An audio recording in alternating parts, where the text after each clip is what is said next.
બહુ ભગવાન રામચંદ્રજીએ પોતાના જીવનકાળ દરમિયાન આ વિશ્વને આ સૃષ્ટિને સંદેશો શું આપ્યો છે?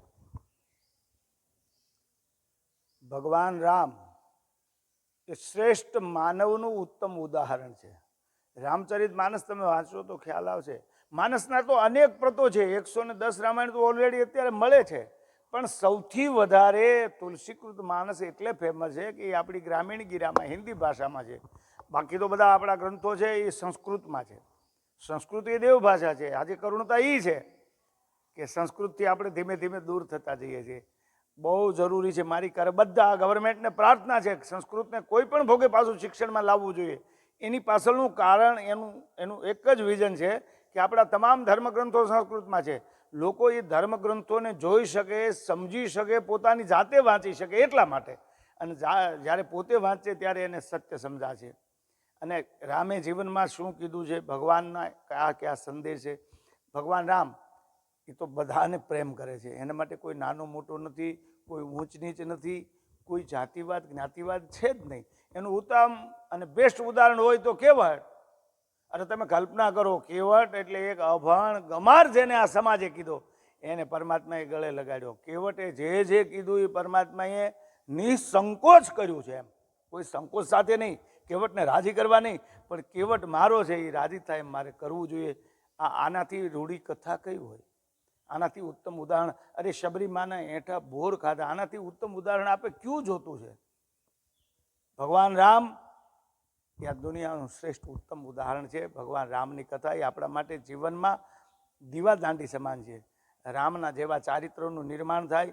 આજના યુવાનોને ભગવાન રાઘવેન્દ્ર સરકાર પોતાના જીવની દરમિયાન એ સંદેશ આપે છે કે તમે યુવાન છો, તમારી આ દુનિયાની જવાબદારી છે, તમારા પરિવારની જવાબદારી છે, કુટુંબની જવાબદારી છે. બધાને પ્રેમ કરો. સબ નર કરે પરસ્પર પ્રીતિ. ઉત્તરકાંડમાં ભગવાન આ એક જ સંદેશ આપે છે. ગોસ્વામીજીએ લખ્યું છે કે બધા જ એકબીજાને પ્રેમ કરે છે.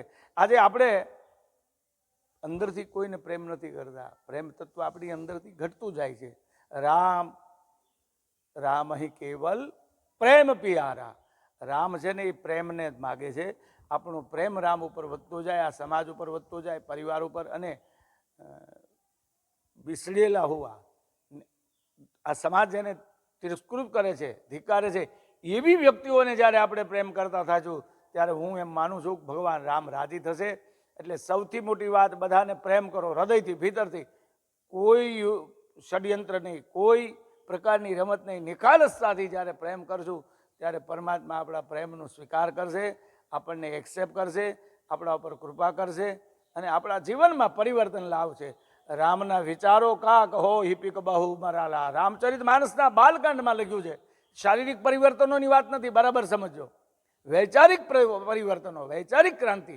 આ જીવનમાં જે કાગડા જેવા વિચાર હોય એ કોયલ જેવા વિચાર બને, બગલા જેવા વિચાર હોય એ હંસ જેવા વિચાર બને. ત્યારે સમજો કે આ રામચરિત માનસની અસર છે. રામચરિત માનસ આ કામ કરે છે. આ એનો સંદેશ છે. મારા તમારા જીવન માટે આ બહુ જરૂરી છે. આજે નહીં તો કાલે આપણે સ્વીકારવું જ પડશે. ભગવાન રામ એ કુટુંબ પ્રેમી છે, પ્રેમનું મૂર્તિમંત સ્વરૂપ છે. રામ બ્રહ્મ પરમાત્મા, એ જ રામ બ્રહ્મ છે. એટલે આપણા માટે બીજા કોઈ પ્રૂફની જરૂર નથી. કેવળ અને કેવળ કોઈ પણ પ્રકારની રમત વગર નિખાલસતાથી આપણે એકબીજાને પ્રેમ કરીએ. આ સંદેશ રામચરિત માનસનો છે.